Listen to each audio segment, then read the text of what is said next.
Polda Metro Jaya terus menyelidiki laporan dugaan ijazah palsu Presiden ke-7 RI Joko Widodo atau Jokowi. Kali ini giliran pakar telematika Roy Suryo yang diperiksa oleh penyidik.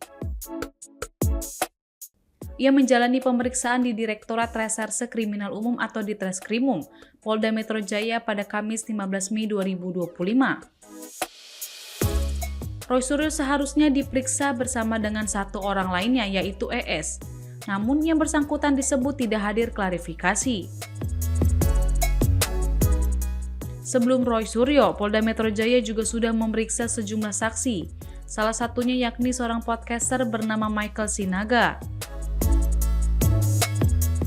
Roy Suryo lantas menjelaskan terkait pemeriksaan yang dijalaninya. Dia mengaku dicecar 26 pertanyaan oleh pihak Polda Metro Jaya.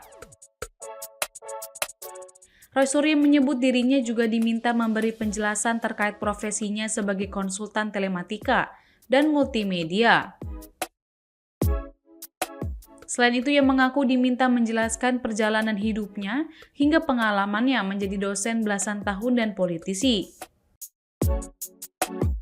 Roy Suryo juga menyampaikan pengalamannya saat menjadi Menteri Pemuda dan Olahraga atau Menpora pada tahun 2013 hingga 2014.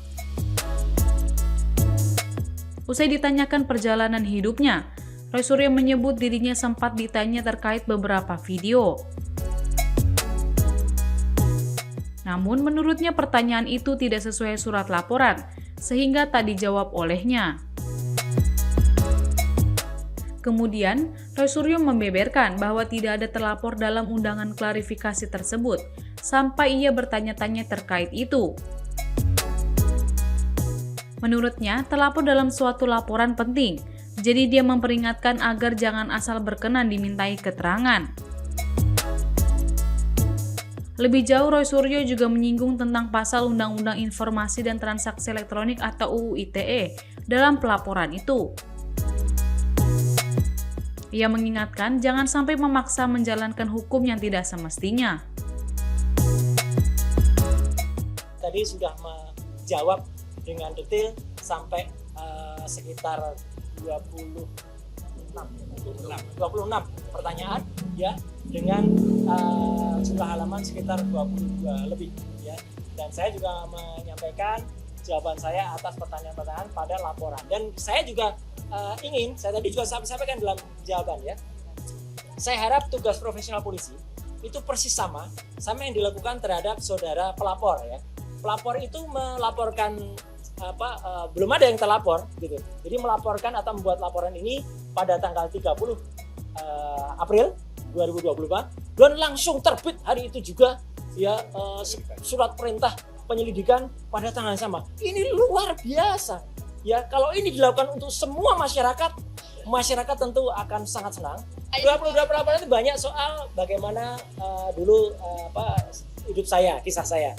Ya, saya SD, SMP, SMA, ada ijazah semua ya. Ya. Kemudian S1 UGM asli, S2 UGM asli, S3 UNJ asli. Ada ijazahnya? Ada lah, jelaskan semua gitu. Dan kemudian apa profesi saya sekarang? Saya profesi sekarang sebagai konsultan telematika dan multimedia. Kemudian saya diminta menjelaskan apa itu telematika. Telematika adalah telekomunikasi, media dan informatika untuk bisa menganalisis. Jadi saya saintis ya, menganalisis secara independen segala hal yang berbau dengan suara, foto, video dan lain sebagainya. Bahkan saya juga diminta tadi menjelaskan perjalanan hidup saya. Ya, jadi selaku konsultan independen, saya independen.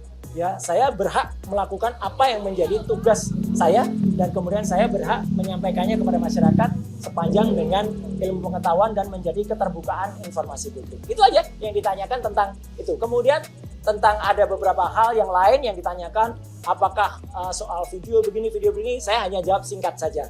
Apakah itu ada pada surat laporan tertanggal 26 Maret 2025. Ketika ditanyakan tidak terkait dengan itu, ya sudah. Jangan tanya saya yang tidak ada kaitannya dengan itu. Ya, jadi kalau tidak ada itu, jadi lokus dan tempusnya tidak sama dengan apa yang ada pada surat undangan, ya sudah, itu tidak perlu dijawab.